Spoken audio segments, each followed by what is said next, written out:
تو پھر مجھے تو اجالا نام پسند ہے۔ اچھا ہے نا، اجالا ہماری زندگی کو اجالا۔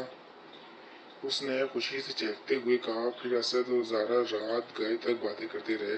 وہ دونوں بہت خوش تھے۔ محبت کی گلابی تتلیاں ان کے گرد منڈلا رہی تھی۔ اسد نے بہت پیار سے زارا کو اپنے بازو میں سلایا تھا۔ زارا اتنی سکون سے سوئی کہ رات گزرنے کا پتہ ہی نہ چلا۔ فجر کی نماز قضا ہونے ہی تھوڑی دیر ہی ٹائم باقی تھا جب زارا ہڑبڑا کر اٹھ گئی۔ جلدی جلدی وضو کیا، نماز ادا کی اور نہایت خشوع و خضوع کے ساتھ دعا کی۔ کچن میں جا کے اپنے اور اسد کے لیے چائے بنا کر کمرے میں آ گئی۔ اسد کو جگایا مگر اسد کو ہاتھ لگاتے ہی زور سے جھٹکا لگا۔ اسد کا پورا جسم برف کی طرح ٹھنڈا تھا۔ اس کا چہرہ پرسکون تھا اور آنکھیں کھلی تھی۔ وہ زارا کے ساتھ بے وفائی کر چکا تھا، اسے تنہا چھوڑ کر جا چکا تھا۔ جس نے زندگی گزارنے کے وعدے کیے تھے سب برف کے ایک روندے کی طرح بہہ گئے۔ وہ پاگلوں کی طرح رو رہی تھی، باری باری سب کو آواز دے رہی تھی، چیخ رہی تھی۔ چند لمحوں میں گھر کے سبھی افراد وہاں جمع ہو گئے۔ اسد کو فوری طور پر ڈاکٹر کے پاس لے کر گئے مگر بے سود۔ پتہ چلا چند گھنٹے پہلے اسے بہت شدید دل کا دورہ پڑا جو جان لیوا ثابت ہوا۔ اس نے کبھی سوچا بھی نہ تھا کہ زندگی یوں اپنا بھیانک روپ لے کر سامنے آئے گی۔ اسد سفید لباس پہنے آخری آرام گاہ کی طرف جانے کے لیے تیار تھا۔ چاچی جان کا رو رو کے برا حال تھا، زارا کا حال بھی بہت برا تھا۔ اسے دکھ کا جھٹکا اس وقت لگا جب چاچی جان نے سب لوگوں کی موجودگی میں کہا، تو منحوس ہے، پہلے اپنے بھائی کو کھا گئی اور اب میرے بیٹے کو کھا گئی، تو بھی منحوس ہے اور تیرا یہ بچہ بھی۔ جا دفعہ ہو جا، نکل جا اس گھر سے، اس گھر میں تیرے لیے کوئی جگہ نہیں ہے۔ زارا بت بنی یہ سب باتیں سن رہی تھی، آنکھوں سے پانی مسلسل بہہ رہا تھا۔ جس شخص کے ساتھ تیرا رشتہ تھا جب وہ ہی نہیں رہا، جب اسے ہی تو کھا گئی، تو تیرے لیے بھی اس گھر میں کوئی جگہ نہیں ہے۔ ڈائن دفعہ ہو جا، کبھی سامنے مت آنا میرے، جا دفعہ ہو جا۔ وہ سونے کے لیے لیٹی تو نیند اس سے کوسوں دور تھی۔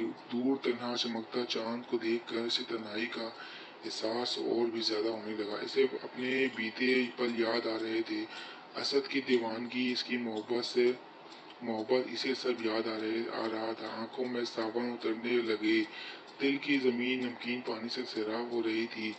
زارا پھوٹ پھوٹ کر رونے لگی تھی۔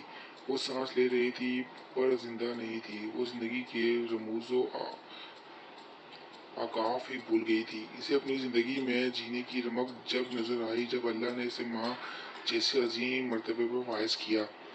وہ خوش تھی پر اسے اسد کی کمی بے تحاشا محسوس ہونے لگی تھی۔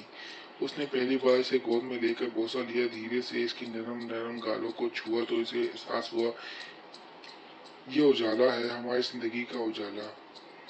کوئی بہت قریب اس کے بولا تھا، وہ خوش تھی پر معصوم اجالا کی آمد بھی چچی جان کا غصہ کم نہ کر سکی۔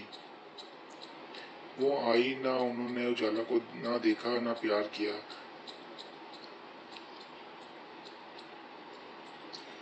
اجالا کے آنے سے زارا کی زندگی ہی بدل گئی۔ اس کی زندگی کا ہر نقطہ اجالا پر آ کر رک جاتا تھا۔ وہ سارا دن اجالا کے چکر میں لگی رہتی۔ رافع بیگم کو اس بات کی بے فکری ہو گئی تھی کہ اب زارا اداس نہیں رہتی، پہلے کی طرح اجالا پورے گھر کا اجالا بن گئی تھی۔ زارا کے والدین کو تو جیسے کھلونا مل گیا تھا کہ اجالا زارا سے زیادہ رافع کی بیٹی ہے۔ اس دوران زارا کے لیے بے شمار اچھے رشتے آئے مگر زارا نہ مانی۔ اس کا کہنا تھا، کون اجالا کو سگے باپ کا پیار دے گا۔ زارا نے اپنا اور اپنی بیٹی کا بوجھ اٹھانے کے لیے آگے پڑھنا شروع کر دیا۔ وہ اس حقیقت کو مانتی تھی کہ آج کو ماں باپ حیات ہیں، اگر اللہ نہ کرے آنے والے وقت میں یہ نہیں ہوں گے تو کیا ہوگا۔ یہ سوچ کر اس کی روح تک کانپ جاتی تھی۔ ہر دوسرے تیسرے دن شہریار آ جاتا تھا، اس کے آنے سے گھر میں اچھی رونق ہو جاتی تھی۔ خالہ اور باقی لوگ بھی چکر لگا لیتے تھے۔ اجالا بھی خالہ اور شہریار سے خاصی مانوس ہو گئی تھی، ان کے ساتھ کھیل کر خوش ہوتی تھی۔ فہد سے تو اجالا کی بہت بنتی تھی اور فہد بھی جان چھڑکتا تھا اس پر۔ ارے زارا، تم ابھی تک سوئی نہیں؟ رافع کمرے کی لائٹ آن دیکھ کر اندر چلی گئی۔ بس ماما، ذرا یہ اسائنمنٹ کمپلیٹ کر لوں پھر سوتی ہوں، زارا نے تیزی سے قلم چلاتے ہوئے کہا۔ زارا، ماما نے دھیرے سے اسے پکارا۔ جی ماما۔ زارا نے سوالیہ نظروں سے انہیں دیکھ کر کہا، زارا تم حقیقت پسند لڑکی ہو، جو تمہارے ساتھ ہوا اللہ نہ کرے کبھی یوں بھری جوانی میں کسی کے ساتھ ہو۔ اصل کے دنیا سے چلے جانے کے بعد تم ایک دم سے ٹوٹ گئی، پر تم نے بغیر کسی سہارے کے خود کو سنبھالا، مضبوط کیا، حوصلہ کیا۔ مجھے تم پر فخر ہے۔ مجھے اندازہ ہے کہ مرد عورت کی زندگی میں کتنا بڑا مضبوط سہارا ہوتا ہے۔ مرد کے دم سے ہی عورت کی بادشاہی ہوتی ہے۔ ہم آج ہیں، کیا پتہ کل ہو نہ ہو۔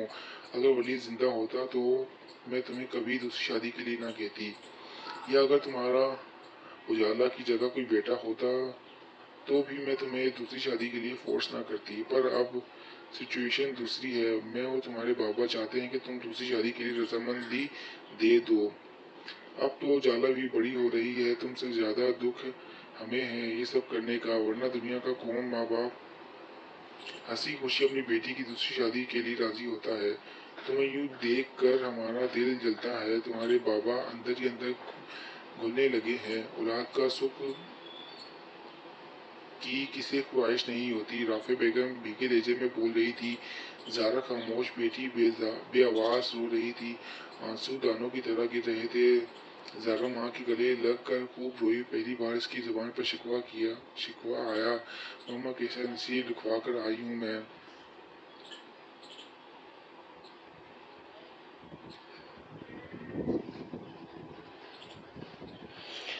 ماں کے اصرار پر اور ماما بابا کی پریشانی کو دیکھتے ہوئے اس نے دوسری شادی کے لیے ہاں کر دی تھی، پر اس کا دل مطمئن نہیں تھا۔ جانے کون مرد اب میری زندگی کا مالک بنے گا، جانے وہ کون ہوگا، کیسا ہوگا، میری اجالا کو اپنا سمجھے گا کہ نہیں۔ ہزار خوف، خدشے اور سوال اس کے ذہن میں مچل رہے تھے۔ نظریں بظاہر کتاب پر تھیں اور ذہن کہیں اور الجھا تھا۔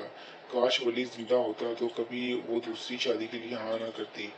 زارا خود سے ہم کلام تھی، کتنے دن ہو گئے شیار بھی نہیں آیا، اچھی جاب لگی ہمیں ہی بھول گیا، آنے دو اسے، ذرا اس کی تو خبر لوں گی۔ فہد اور خالہ کا چکر بھی لگا، کئی دن سے پہلے انہیں فون کر کے پوچھوں سب خیر ہے نا۔